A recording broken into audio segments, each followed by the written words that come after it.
permainan Pokemon Go yang katanya sedang heboh di seluruh dunia, bahkan sudah mulai terasa di Indonesia. Saya juga tadinya tidak terlalu percaya sih, tapi ada beberapa informasi yang saya terima setelah saya membaca informasi di online. Di salah satu status Facebook atas nama Panji Widiantoro, dia menulis cerita di teman-teman komunitasnya seperti ini. Customer tidak jelas, order Gojek cuma mau nyari permainan yang di aplikasi, tidak tahu main apa dan membayar 73.000 hanya untuk main seperti itu saja. Nah, saya sudah membuat janji dengan yang membuat status Facebook ini untuk kita tanya lebih jelas lagi seperti apa pengalamannya begitu. Atas nama Panji ya, dia rela untuk membayar, penumpangnya rela untuk membayar biaya Rp73.000 hanya untuk mencari Pokemon saja. Nah, Mas Panji? Oke, Mas Panji. Akhirnya ketemu juga ini. Lagi bertugas ini, Mas? Iya. Salam kenal dulu ya. Mas Panji, saya baca di Facebook atas nama Panji Widiantoro. Tulisannya customer tidak jelas, order Gojek cuma mau nyari permainan yang di aplikasi. Tidak tahu mainan apa, Emon begitu. Nah, ini yang nulis siapa ini, Mas? Ya, itu saya. Mas Panji yang nulis ini. Ini kenapa nulis status kayak gini di Facebook, Mas? Ya, jadi kejadiannya pada waktu itu 4 hari atau 3 hari yang lalu saya mendapatkan customer jam 7:30 dan jam 9-an. Itu tujuannya kemana? Mau kemana katanya? Dari stasiun Pasar Minggu ke Cepete Raya. Nah, terus selama perjalanan tuh emang gelagatnya udah agak aneh, dia minta jalan pelan-pelan.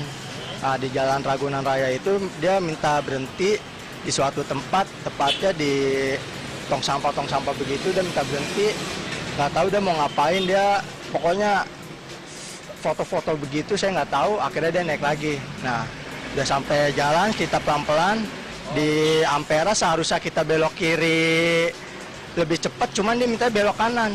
Yang ke arah belok kanan? Iya, Kemang Selatan. Nah, ya udah, akhirnya saya jalan di situ, emang udah nggak ada curiga, dia akhirnya nggak minta berhenti, cuman dia main HP terus. Puncaknya di Cepete Raya, kan tujuannya sudah sampai Cepete Raya. Saya bilang, Pak, ini udah sampai Cepete Raya, rumah Bapak di mana? Enggak, saya nggak nyari rumah. Nyari rumah saudara Bapak? Enggak, saya nggak punya saudara di sini, saya mau nyari Emon, katanya gitu. Dah, saya dengar kan Emon itu apaan, Pak? Udah Bang, majuan dan sambil nepuk pundak saya. Pokoknya majuan Bang, majuan aja cepetan, maju cepetan. Ya udah, akhirnya saya maju, dia turun, dia foto, dia nyengir. Ketawa-ketawa nggak jelas, langsung ngasih gepelin duitnya. Saya hitung 73.000, saya bilang, Pak nggak usah bayar, Bapak udah pakai Gojek kredit. Nggak usah, itu buat Bapak. Sambil senengnya, ya udah akhirnya saya tinggal.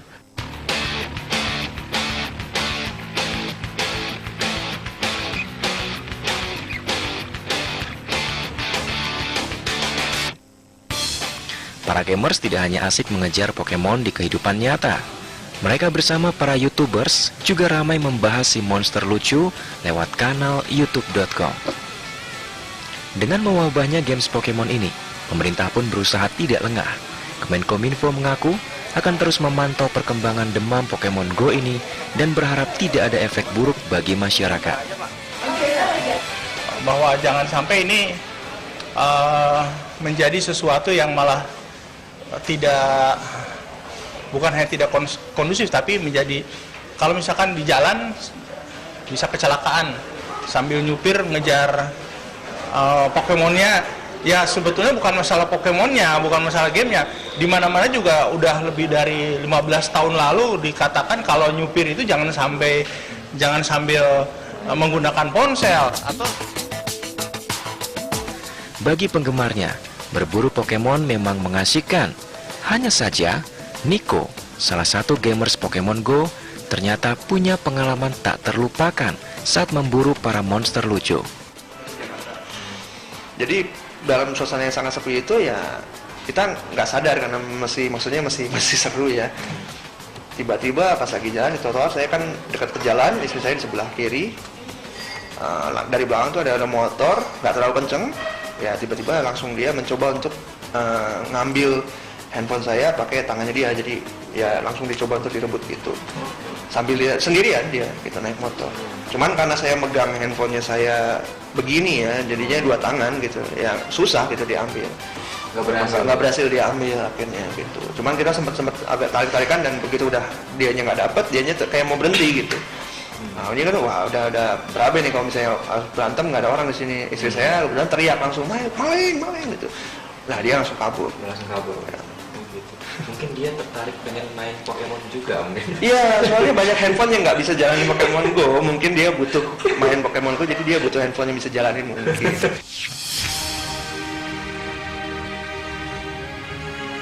Pencarian Pokemon bisa ke berbagai lokasi. Si monster bisa bersembunyi di berbagai area publik. Bahkan, terkadang para monster lucu ini bersembunyi di tempat-tempat ibadah. Yang pertama, Pokemon itu bagian dari permainan atau hiburan. Jadi setiap permainan dan hiburan itu sah-sah saja. Bagi orang hidup butuh hiburan. Lagi booming di mana-mana, Winda. Kalau di Indonesia mungkin masih banyak yang mainin, di Turki ada nggak kira-kira? Ya, memang kita nggak tahu di Turki, namun yang saya tahu di Turki ini saat ini tengah terjadi suatu krisis download. Sejak kapan? Pertama kali rilis ya kemarin, tanggal 6 Juli, begitu udah tahu dia keluar, ya langsung download via APK itu kemarin. Taunya dari mana? Teman-teman posting di pet, Mas. Tahu-tahu udah pada nangkepin Pokemon, ya bukannya apa, karena dulu kan saya kan main Pokemon juga, sama saya ngikutin tren Pokemon dari pertama kali tahun 97. Bahkan sampai ngoleksi kartunya. Jadi kalau ada game Pokemon begini saya nggak ikut, ya saya merasa bersalah, Mas. Jadi sebenarnya memang sudah suka Pokemon dari zaman kecil dan akhirnya ini kayak reuni juga ya. Nostalgia. Dan apalagi Pokemon yang keluar itu Pokemon yang di season pertama, yang benar-benar semua orang tahu dan yang benar-benar paling legendnya itu gitu. Sebenarnya gimana sih mainnya? Mungkin masih banyak yang belum tahu nih, Mas. Saya juga baru download, jadi masih belum paham cara mainnya secara benar. Berapa? Pasti, Mas. Ini kebetulan dapat Pokemon, Mas. Squirtle, Mas. Ini saya belum punya nih. Mungkin bisa dihadapkan ke kamera? Ini tinggal pencet, nanti Pokemonnya keluar. Tinggal tangkep nih, lempar dulu bentar. Boleh di zoom mungkin ya, dilihat nih ini cara nangkepnya gimana. Oh, tuh lah. Itu dapat tuh? Dapat nggak? Mudah-mudahan dapat. Winda penasaran. Dapat. Oh, itu dapat ya. Dapat Squirtle. Susah nih, Mas, makanya. Di lingkungan Mas siapa aja yang udah main ini? Satu kantor, Mas. Satu lantai dan satu blok, Mas. Tadi udah kerja nih, Mas ya? Udah, Mas. Alhamdulillah. Kerja di Bilangan Jakarta juga? Bilangan Jakarta, kebetulan di daerah padat penduduk juga. Padat penduduk juga, dan satu lantai semuanya main? Iya. Tapi jadinya, kerja nggak sih kalau main terus kayak gini? Apalagi satu lantai? Iya. Justru kita mainnya pas makan siang. Jadi kalau makan siang itu cari tempat, kan biasanya kan ada Pokespot di daerah-daerah dekat kantor. Pokespot itu daerah kita berhenti, ada bundaran gitu. Kalau kita putar kita bisa dapat item-item Pokeball sama experience, biasanya gitu. Biasanya jadi tempat Pokespot tuh apa aja sih? Biasanya mall, masjid, tempat ibadah gitu. Jadi kalau misalnya orang ke masjid Pokespot udah muter Pokeball, kagak sholat, tanggung makanya. Aduh, prihatin juga ya di masjid loh. Nggak dimarahin ya? Nggak dimarahin, masuk masjid tapi nggak sholat, cuman ngambil Pokemon aja? Ya kalau pas lagi makan siang, ya harus sholat biar kalau berdoa sama Tuhan biar dapet Pokemonnya bagus-bagus. Ini sebenarnya fenomena apa sih Mbak Lizzie ya, selaku psikolog, orang-orang kok berbondong-bondong pada ikutan main semua begitu. Ini sebenarnya apa yang mereka rasakan begitu? Dapat lagi. Lagi dapat, lagi seru. Jadi ada yang namanya psychology of game. Gitu ya. Jadi banyak peneliti sudah mulai melihat nih game ini kok bisa sih orang gandrung banget, ada apa?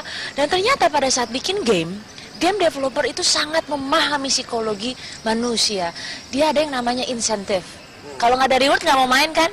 Harus ada rewardnya. Ada reward, ada interaction sometimes. Makanya beberapa game selain Pokemon Go ini juga digandrungi, kayak misalnya kan ada Warcraft ya. Jadi ganti-ganti peran, ada social experience yang ngobrol sama orang.